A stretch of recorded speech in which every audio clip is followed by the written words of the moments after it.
Hello, my dear students. Welcome back to your social science class. We were reading chapter number first of history, class 9th, the French Revolution. Today we will continue with our next topic, the reign of terror. आतंक का राज.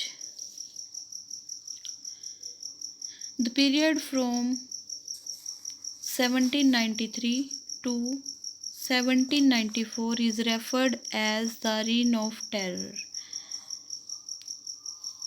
1793 से लेकर 1794 तक के period को reign of terror कहा जाता है. फ्रांस में आतंक का राज कहा जाता है. रोबेस्पायर followed a policy of severe control and punishment. रोबेस्पायर ने पीपल्स के ऊपर कंट्रोल करने की और पनिशमेंट देने की एक पॉलिसी अडॉप्ट की जो बहुत ही कठोर पॉलिसी थी, हार्ड पॉलिसी थी. All those whom he saw as being enemies of the republic, that is, for example, nobles and clergy, members of other political party, even members of his own party who did not agree with his method were arrested, imprisoned and then tried by revolutionary tribunal. वो सभी लोग जिन्हें वो अपना दुश्मन समझता था, for example जैसे नोबल्स थे, क्लर्जी थे या किसी दूसरी पॉलिटिकल पार्टी के मेंबर थे, इवन उसकी खुद की पार्टी के मेंबर जो उसके मेथड्स के साथ एग्री नहीं होते थे, वो उन्हें अरेस्ट करवाता था, उन्हें जेल में बंद करता था और बाद में उन्हें रिवोल्यूशनरी ट्रिब्यूनल के थ्रू मतलब मार दिया जाता था. उनके ऊपर एक क्रांतिकारी न्यायालय में ले जाकर उन पर मुकदमा चला के उन्हें मार दिया जाता था. If the court found them guilty they were ग्लूटेंट.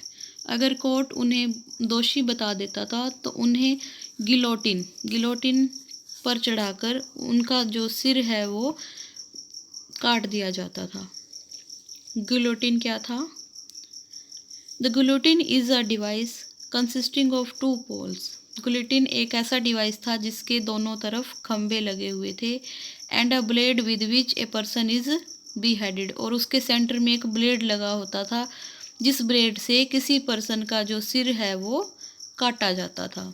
It was named after doctor Guillotin who invented इस मशीन का नाम, इस डिवाइस का नाम गुलिटिन, इसके जो फाउंडर थे जिन्होंने इसे इन्वेंट किया था उसके नाम पर रखा गया.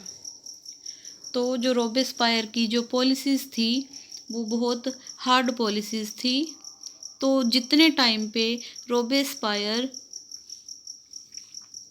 रूलर रहे उस पीरियड को रीन ऑफ टेरर कहा जाता है. तो जिन्हें वो अपना एनिमी समझते थे उनके ऊपर मुकदमा चलाते थे. अगर उन्हें जो न्यायालय है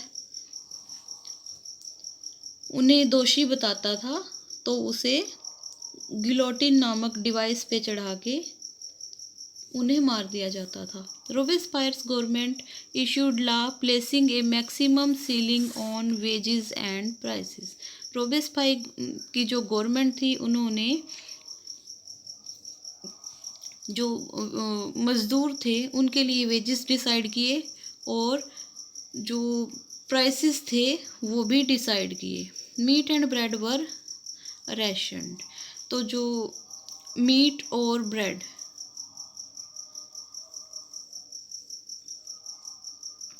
इनकी राशनिंग की गई, मतलब पीपल्स तक अवेलेबल करवाया गया. Peasants were forced to transport their grain to the cities and sell it at prices fixed by the government. Peasants को, स्मॉल फार्मर्स को फोर्स किया जाता था कि वो अपने ग्रेन्स को सिटीज़ में ट्रांसपोर्ट करें और गवर्नमेंट के द्वारा फिक्स किए गए प्राइसेस पर उन्हें बेचें. The use of more expensive white floor was forbidden.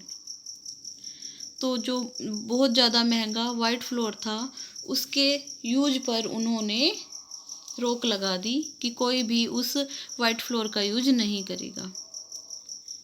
All citizens were required to eat the पेन डिक्लेट इक्वालिटी ब्रेड, जिसका नाम कहते थे, a loaf made of whole wheat. तो सभी सिटीजन्स को कहा जाता था कि जो सेम क्वालिटी का जो ब्रेड है जो लोफ से बना हुआ था वही खाएंगे।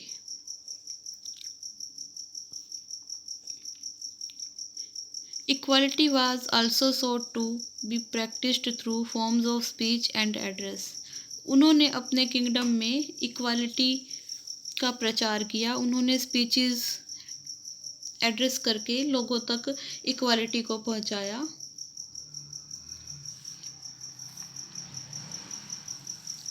Instead of the traditional monsieur and madame, all French men and women were henceforth citoyen and citoyenne। तो पहले जैसे फ्रांस के लोगों को सर या मैडम कह के बुलाते थे, अब सबको इक्वालिटी से वो सिटियोन या सिटियोनी मतलब सिटीजन्स कह के बुलाते थे। All were the citizens of France. Churches were shut down and their buildings converted into barracks और ऑफिसेज। चर्चेज को बंद कर दिया गया। जो चर्चेज के लिए बिल्डिंग्स बनाई गई थी उन्हें बैरक्स में या ऑफिसेज में कन्वर्ट कर लिया गया। रोबेस्पायर pursued his policies so relentlessly that even his supporters began to demand moderation। तो रोबेस्पायर ने अपनी नीतियों का इतनी कठोरता से पालन किया कि उसके जो खुद के सपोर्टर थे वो भी चेंज लेके आना चाहते थे। वो भी चाहते थे कि जो रोबेस्पायर हैं थोड़े मॉडरेट बने, मतलब उदार दिल के बने। Finally he was convinced by a court in July 1794, arrested and on the next day sent to guillotine। तो रोबेस्पायर की नीतियों के कारण जो उसके सपोर्टर हैं वो भी उसके अगेंस्ट हो गए। उन्होंने कोर्ट में केस कर दिया। फाइनली क्या हुआ, कोर्ट ने उसे दोषी बताया। 1794 में उसे अरेस्ट कर लिया गया और नेक्स्ट डे उसे भी गुलिटिन के पास भेज दिया गया, मतलब गुलिटिन पर चढ़ाकर उसे भी फांसी दे दी गई और उसका भी गला काट दिया गया।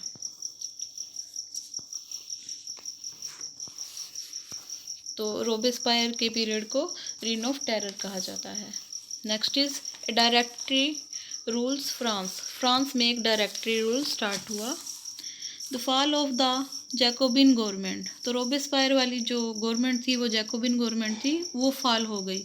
Allowed the wealthier middle class to seize power. अब उन्होंने जो वेल्थियर मिडिल क्लास के लोग थे, जो रिच पीपल थे मिडिल क्लास के, उन्हें अलाउ कर दिया कि वो पावर को सीज कर लें।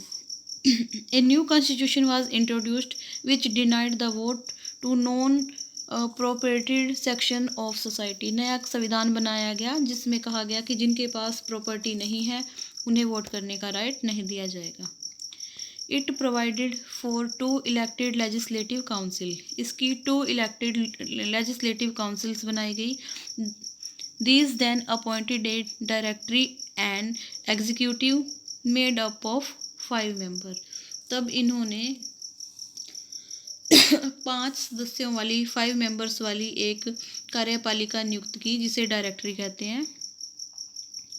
This was meant as a safeguard against the concentration of power in a one man executive as under the Jacobin. तो इन्होंने कहा कि जैकोबिन के टाइम पे जो गवर्नमेंट थी उसमें पावर एक ही पर्सन के हाथ में थी, तो वो उस तरह की जो कार्यपालिका है उससे बचने की, उस तरह के एग्जीक्यूटिव से बचने की कोशिश कर रहे थे, प्रोटेक्शन कर रहे थे कि एक ही पर्सन के हाथ में सारी पावर्स ना हो।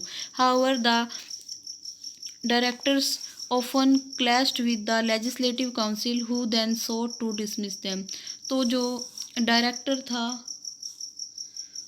वो जो लेजिस्लेटिव के मेंबर्स थे उनसे डिस्प्यूट करता था, आर्ग्यूमेंट करता था। इसी कारण से जो एग्जीक्यूटिव थी उन्होंने जो डायरेक्टर को अपनी पोस्ट से डिसमिस कर दिया, हटा दिया। The political instability of directory paved the way for the rise of A military dictator Napoleon Bonaparte. अब फिर से फ्रांस में पॉलिटिकल इंस्टेबिलिटी आ गई, राजनीतिक अस्थिरता आ गई, जिससे एक मिलिट्री डायरेक्टर, एक सैनिक तानाशाह नेपोलियन बोनापार्ट के लिए मार्ग खुल गए थे कि वो आके फ्रांस पर अपना कंट्रोल करे। Though all these changes in the form of government, the ideals of freedom, of equality before law, and of fraternity remained inspiring ideals that motivated political movement in France and the rest of Europe during the following century. तो इस तरह से government की जो form है वो बदलती रही।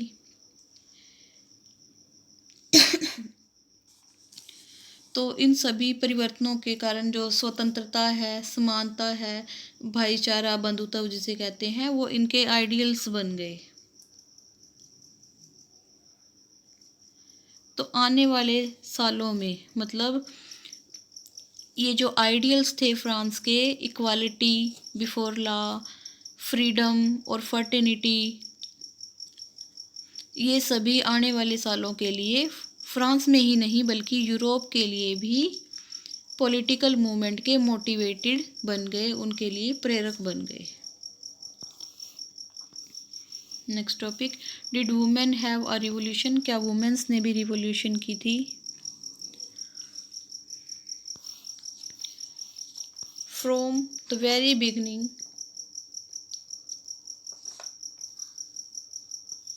women were active participants in the event which brought about so many important changes in French society.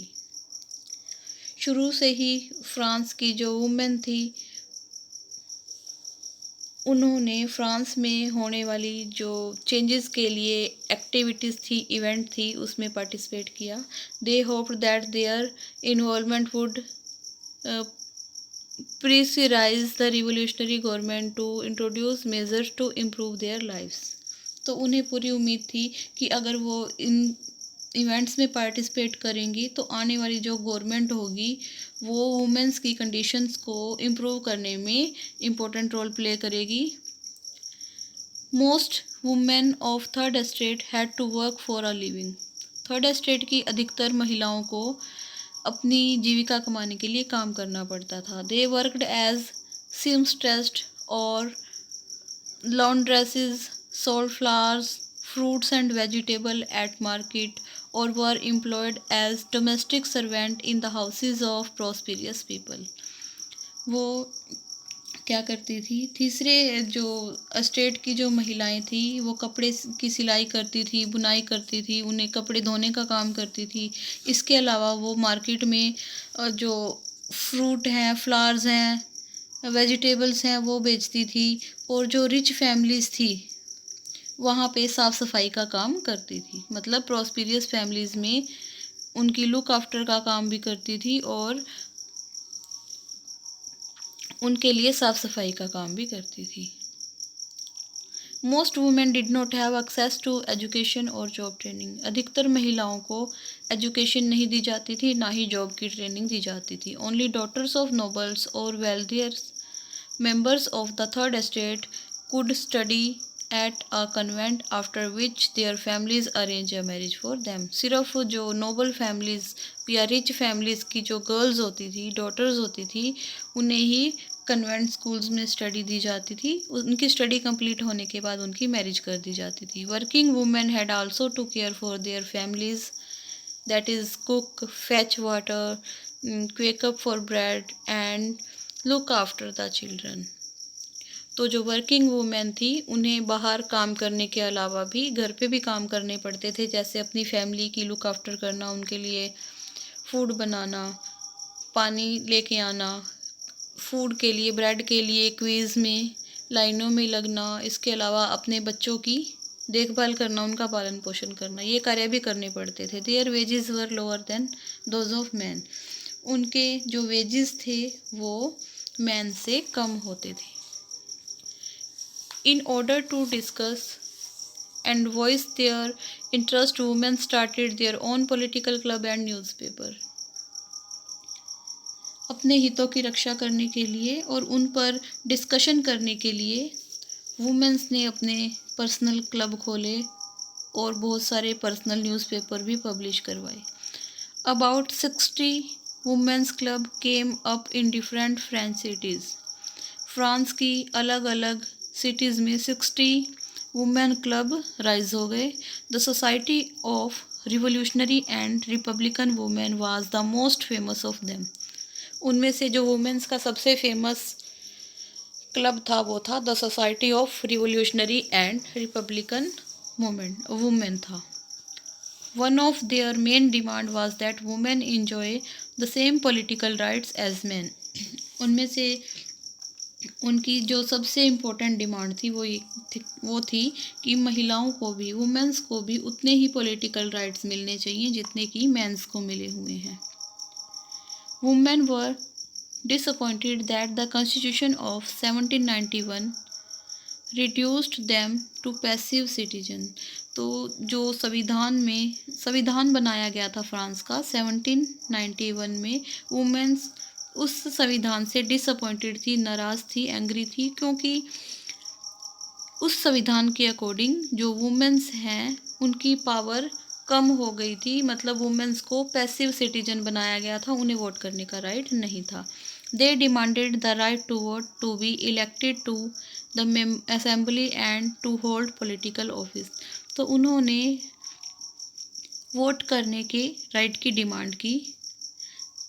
उन्होंने डिमांड की कि वो भी असेंबली की इलेक्टेड मेंबर बनना चाहती हैं और पॉलिटिकल ऑफिस को संभालना चाहती हैं, मीन्स पॉलिटिकल वर्क करना चाहती हैं। Only then they felt would their interest be represented in new government. उन्हें ऐसा लगता था कि अगर वो अपने लिए वोट की डिमांड करेंगी तभी उनके जो हितों की रक्षा होगी और तभी वो खुद को सही प्रतिनिधि, सही रिप्रेजेंटेट करेंगी असेंबली में और गवर्नमेंट में। In the early years the revolutionary government did introduce laws that helped improve their lives of women. प्रारंभिक वर्षों में, अर्ली ईयर्स में, जो रिवोल्यूशनरी गवर्नमेंट थी उन्होंने वुमेन्स की कंडीशन को इम्प्रूव करने के लिए कानून लागू किए। Together with the creation of state school, schooling was made compulsory for all girls. उन्होंने स्टेट में स्कूल्स ओपन किए, क्रिएट किए। इसके अलावा उन्होंने गर्ल्स के लिए स्कूलिंग कंपल्सरी कर दी। Their fathers could no longer force them into marriage against their will. अब उनके जो पेरेंट्स थे, उनके फादर थे, गर्ल्स को फोर्स नहीं कर सकते थे कि उनकी इच्छा के अगेंस्ट उनकी मैरिज हो, मतलब उनकी मर्जी के बिना उनकी मैरिज नहीं कर सकते थे। Marriage was made into a contract entered into freely and registered under civil law. अब जो उनकी जो मैरिज है उसके लिए एक कॉन्ट्रैक्ट बना दिया गया जिसके अनुसार जो मैरिज है उसका रजिस्ट्रेशन किया जाने लगा। Divorce was made legal, divorce को भी लीगल बना दिया गया। And could be applied for by both women and man. और डाइवोर्स मैन और वुमेन दोनों ही अप्लाई कर सकते थे। Women could now train for jobs, could became artist और रन स्मॉल बिजनेस। अब वुमेन्स को जॉब के लिए भी ट्रेन किया जा सकता था। अब वो आर्टिसंस बन सकती थी, स्मॉल बिजनेस चला सकती थी। तो मतलब जो वुमेन्स को परमिशन दी गई कि वो जॉब के लिए ट्रेनिंग ले सकती हैं, वो कोई भी कार्य कर सकती हैं, छोटे मोटे व्यवसाय भी चला सकती हैं और किसी भी तरह की वो आर्टिसन बन सकती हैं। Women's struggle for equal political rights however continue. Women's का स्ट्रगल इक्वल पॉलिटिकल राइट्स के लिए कंटिन्यू रहा। During the reign of terror the new government issued law ordering closure of women's club and banning their political activities. Reign of terror के दौरान, मतलब रोबेस्पायर का जो period था, रीन ऑफ टेरर, आतंक का राज, उस समय गवर्नमेंट ने कानून बनाया और ऑर्डर किया कि वुमेन्स क्लब को बंद किया जाए और उनकी पॉलिटिकल एक्टिविटीज़ पर रोक लगाई जाए, बैन किया जाए। Many prominent women were arrested and number of them executive. बहुत सारी वुमेन्स को अरेस्ट किया गया और उनमें से कुछ को तो फांसी भी दी गई। Women's movements for voting rights and equal wages continued through the next 200 years in many countries of the world. Women's का जो वोट का अधिकार प्राप्त करने का जो मूवमेंट था और इक्वल वेजेस प्राप्त करने का जो आंदोलन था वो नेक्स्ट 200 ईयर्स तक कंटिन्यू रहा। बहुत सारी कंट्रीज़ में, वर्ल्ड की बहुत सारी कंट्रीज़ में कंटिन्यू रहा। The fight for the vote was carried out through an international suffrage movement during the late 19th and early 20th century. तो जो वोट करने का राइट है उसके लिए जो स्ट्रगल था वो 19th सेंचुरी के एंड से शुरू हुआ और 20th सेंचुरी के जो बिगनिंग ईयर्स थे तब तक वो आंदोलन के रूप में, एक रिवॉल्यूशन के रूप में, एक मूवमेंट के रूप में चलता रहा, जिसे इंटरनेशनल सफरेज मूवमेंट कहते हैं। The example of political activities of French women during the revolutionary years was kept alive as an inspiring memory। तो फ्रेंच रिवॉल्यूशन के टाइम पे फ्रांस में जो वुमेन्स की पॉलिटिकल एक्टिविटीज़ में पार्टिसिपेशन रही थी वो अभी भी लोगों को इंस्पायर करती है, उसे इंस्पायरिंग मेमोरी के रूप में देखा जाता है। It was finally in 1946 that women in France won the right to vote। Finally 1946 में वुमेन्स को वोट करने का राइट मिला।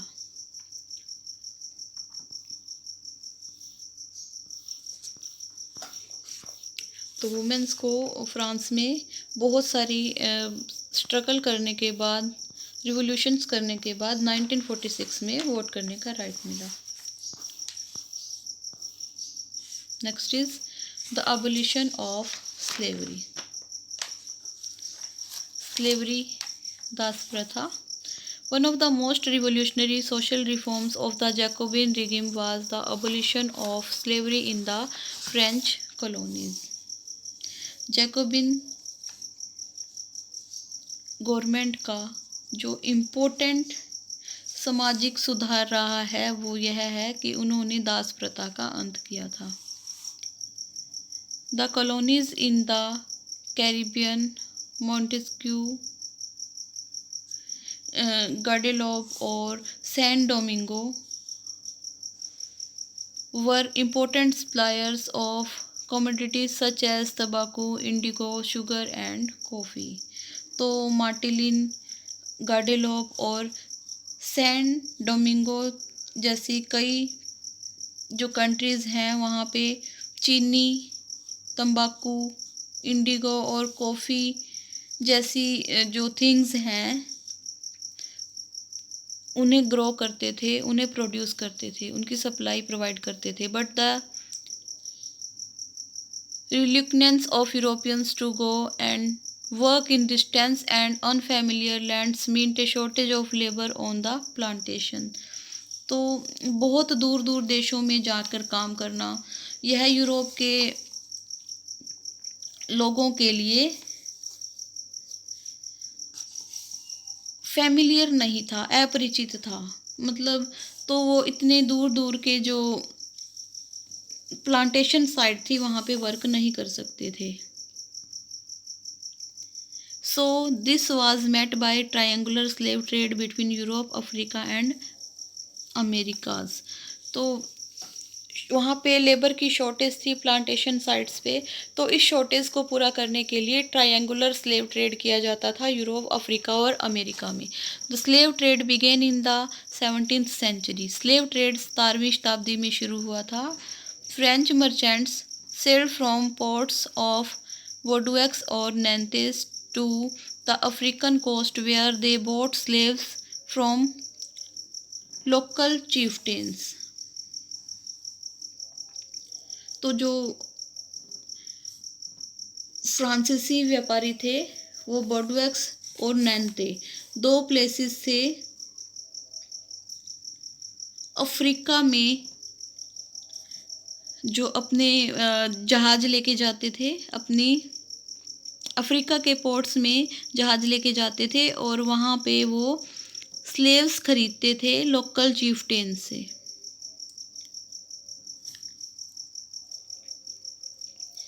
Branded and shackled, the slaves were packed tightly into ship for 3-month-long voyage across the Atlantic to the Caribbean। तो जो slave थे उन्हें बांधा होता था, उनके ऊपर ब्रांड लगाया होता था और उन्हें टाइटली पैक किया जाता था शिप के अंडर और उन्हें 3 महीने की लॉन्ग जर्नी पर भेज दिया जाता था। मेंटू से वो 3 महीने तक कैरेबियाई जो कंट्रीज़ हैं वहाँ पे जाते थे। They were sold to plantation owners, वहाँ पे उन स्लेव्स को प्लांटेशन ओनर्स को बेच दिया जाता था। The exploitation of slave labour made it possible to meet the growing demand in European market for sugar, coffee and indigo. Slaves का वो मिसयूज करके, मतलब स्लेव को वो लेबर बनाते थे, उनका एक्सप्लॉयटेशन करते थे, जिस कारण से मतलब उनसे बहुत ज़्यादा काम करवाते थे।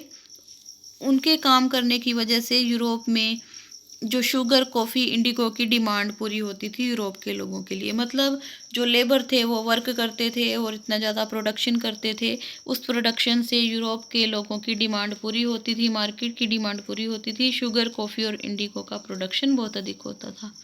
Port cities like Bordeaux and Nantes owed their economic prosperity to the flourishing slave trade.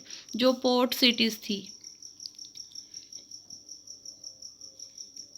बोर्डोएक्स और नैंते, वहाँ पे स्लेव ट्रेड बढ़ रहा था, जिस कारण से वो सिटीज़ काफ़ी फ्लोरिश हो रही थी, डेवलप हो रही थी और प्रॉस्पेरिटी मीन्स रिच बन रही थी। Throughout the 18th century there was little criticism of slavery in France. 13th century में स्लेवरी का, दास प्रथा का फ्रांस में आलोचना की गई। The national assembly held long debates about whether the right of man should be extended to the France subject including those in the colonies। तो नेशनल असेंबली में इन बातों पे बहुत आर्ग्यूमेंट होता था कि फ्रांसीसी प्रजा के जो लोगों के जो मूलभूत अधिकार हैं, जो बेसिक अधिकार हैं, वो उन्हें दिए जाएं, मतलब स्लेवरी को बैन किया जाए। बेसिक राइट्स हैं वो उनके वायलेट हो रहे थे क्योंकि उन्हें उनकी मर्जी के बिना ही दूसरी कंट्रीज़ में भेज दिया जाता था स्लेव बनाकर। But it did not pass any law fearing opposition from businessmen whose income dependent on the slave trade। तो उन्होंने इस स्लेवरी का विरोध इसलिए नहीं किया ताकि वो जो बिजनेसमैन हैं वो उनके विरुद्ध ना हो जाएं, अपोजिट ना हो जाएं, क्योंकि जो बिजनेसमैन थे उनकी जो इनकम थी वो स्लेव ट्रेड पर ही डिपेंड करती थी। अगर वो स्लेव ट्रेड को बैन करते तो उनकी इनकम बंद हो जाती और जो बिजनेसमैन हैं वो नेशनल असेंबली के अगेंस्ट हो जाते। It was finally the convention which in 1794 legislated to free all slaves in the French overseas possessions। Finally 1794 के अंत में कन्वेंशन ने फ्रांसीसी उपनिवेशों के सभी दासों को मुक्ति के लिए मंजूरी दे दी कि जो जितने भी दास हैं, जितने भी लोगों को दास बना के रखा हुआ है, उन सभी को फ्री करवाया जाए। This however turned out to be a short term measure. 10 years later Napoleon reintroduce slavery. तो ये थोड़े समय के लिए ही रहा, 10 सालों तक रहा। 10 सालों बाद नेपोलियन ने फिर से स्लेवरी को इंट्रोड्यूस किया। Plantation owners understood their freedom as including the right to enslave African Negroes in pursuit for their economic interests। तो अब जो बाग के मालिक थे उन्हें छूट मिल गई, उन्हें फ्रीडम मिल गई कि वो अफ्रीका के निग्रो जो पीपल हैं उन्हें स्लेव बना के रख सकते हैं अपने आर्थिक हितों को पूरा करने के लिए, अपनी इकोनॉमिक्स नीड्स को पूरा करने के लिए। Slavery was finally abolish in France colonies in 1848। Slavery को फाइनली फ्रेंच की कॉलोनी से 1848 को एबोलिश कर दिया गया, समाप्त कर दिया गया।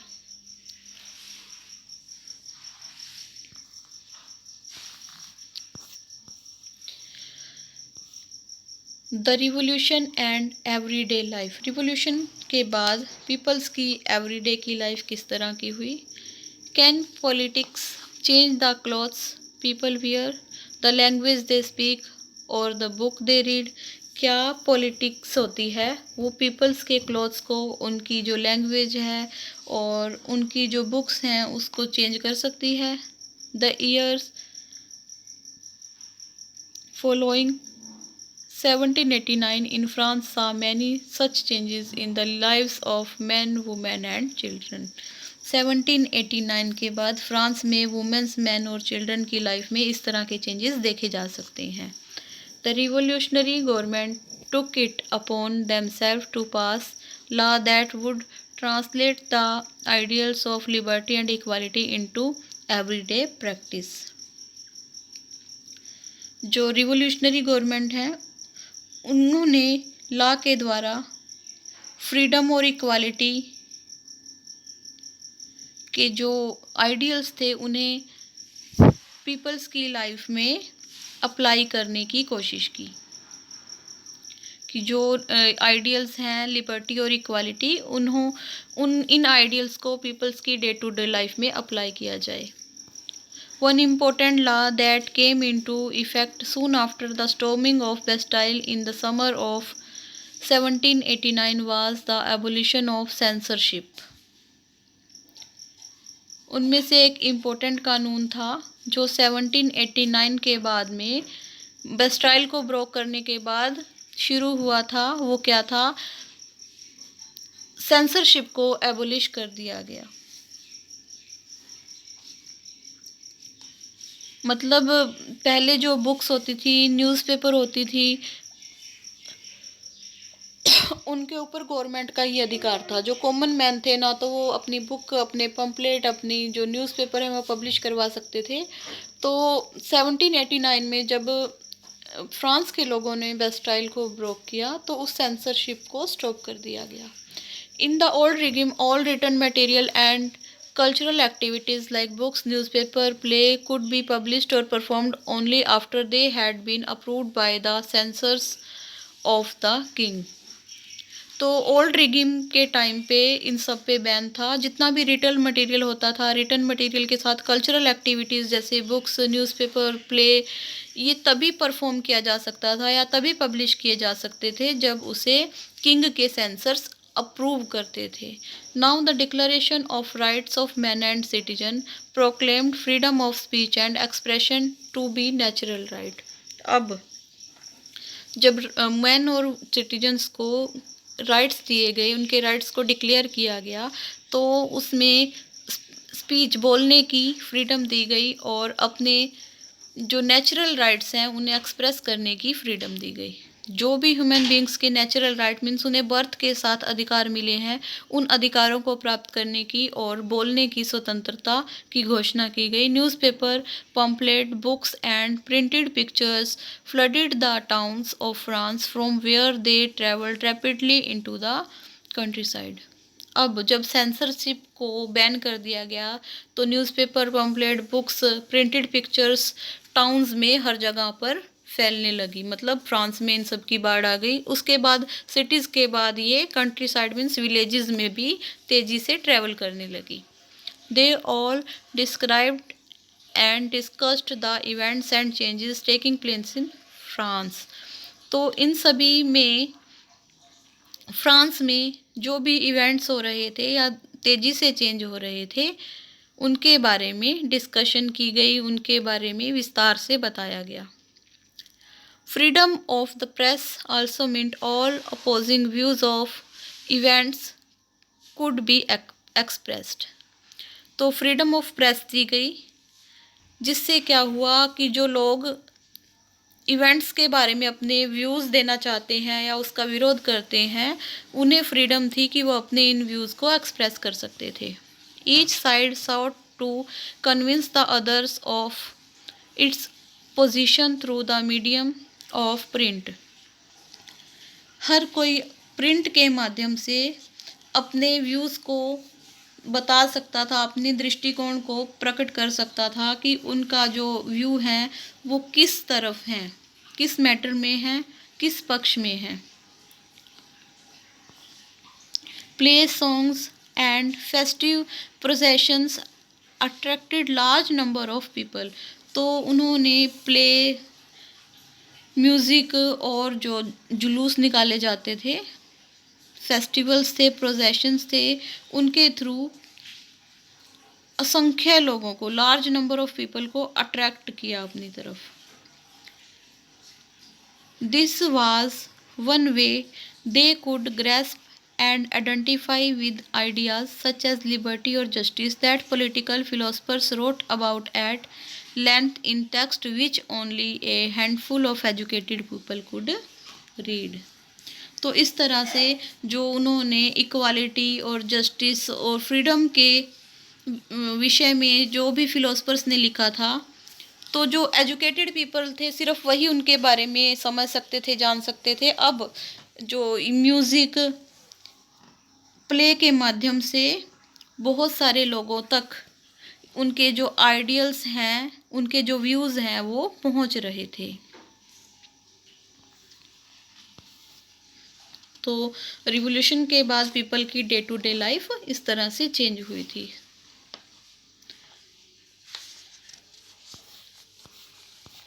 Last topic, conclusion. इन 1804 1804 में Napoleon Bonaparte crowned himself emperor of France. Napoleon Bonaparte ने खुद को फ्रांस का किंग डिक्लेयर कर दिया। He set out to conquer neighbouring European countries, disposing dynasties and creating kingdom where he placed members of his family. उसने आसपास वाली countries को जीतना शुरू कर दिया। वहाँ पे वो खुद नहीं रह सकता था, इसलिए उन्होंने जो पुराने किंग थे उनके किंगडम को समाप्त करके जो उनका किंगडम है अपने जो रिलेटिव्स हैं या उनको सौंप दिया था। मतलब वो खुद हर जगह पे नहीं रह सकता था, हर कंट्री में नहीं रह सकता था, तो अपने रिलेटिव्स को या फैमिली मेम्बर्स को वो उनकी किंगडम सौंप देता था, जिन किंगडम्स को वो जीतता था। Napoleon saw his role as modernizer of Europe। Napoleon खुद को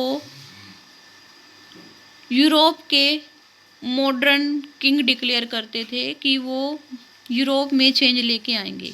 ही introduced many laws such as the protection of private property and a uniform system of weight and measures provided by the decimal system.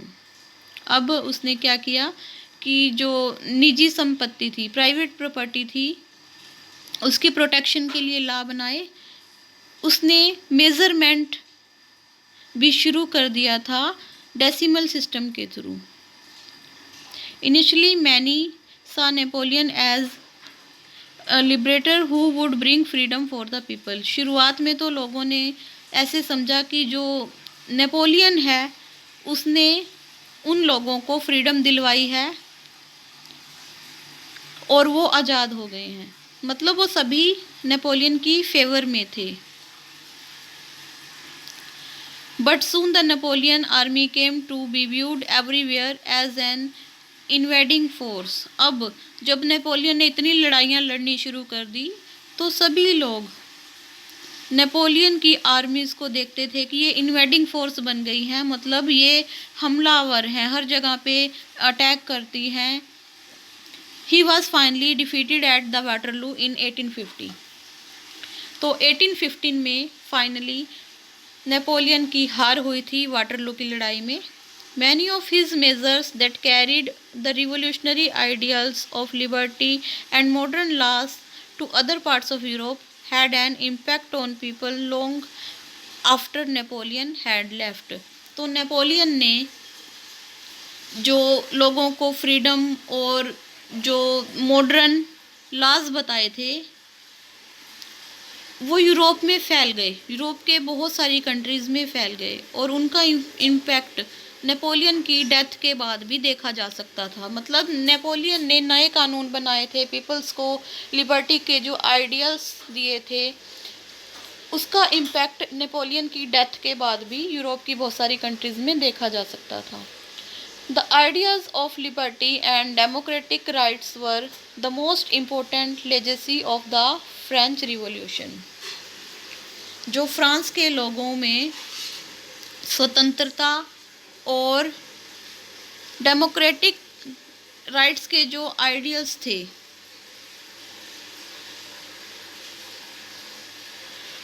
वो important ideas थे French revolution के। इन्हीं के कारण French में revolution हुई थी, इन्हीं को आधार बना के लिबर्टी और डेमोक्रेटिक राइट्स के आइडियाज़ को आधार बना के फ्रांस में रिवॉल्यूशन की गई थी। They spread from France to the rest of Europe during 19th century where federal system were abolish. ये आइडियाज़ थे बाद में फ्रांस से शुरू होकर यूरोप की अदर कंट्रीज़ में 19th सेंचुरी तक पहुंच गए, जहां पे फेडरल सिस्टम को एबोलिश किया गया इन आइडियाज़ के according. colonized peoples reworked and the idea of freedom from bondage into their movements to create a sovereign nation state। तो जो colonized people थे, कॉलोनीज में रहते थे, उन्होंने दोबारा से वर्क किया जो ये फ्रीडम के आइडियाज़ थे इनके ऊपर। तो उन्होंने सॉवरेन नेशन स्टेट क्रिएट करने के लिए, मतलब खुद को बंधनों से मुक्त करवाने के लिए, बॉन्डेज से मुक्त करवाने के लिए इन आइडियाज़ ऑफ फ्रीडम पर दोबारा से वर्क किया। Tipu Sultan and Raja Ram Mohan Roy were two example of individual who responded to the ideas coming from revolutionary France. तो हमारी कंट्री में टीपू सुल्तान और राजा राम मोहन राय दो एग्जाम्पल हैं, दो पर्सन्स के एग्जाम्पल हैं जिन्होंने फ्रांस की जो रिवॉल्यूशन के आइडियाज़ थे उन्हें अपनाया। मतलब वो इन आइडियल्स से प्रभावित हुए थे और उन्होंने इन आइडियल्स को अपनी लाइफ में अपनाया, टीपू सुल्तान और राजा राम मोहन राय ने।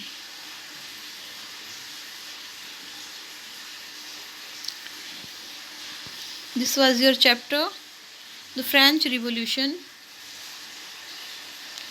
Read this chapter from your book, and for any query you can contact me. Thank you. Have a nice day.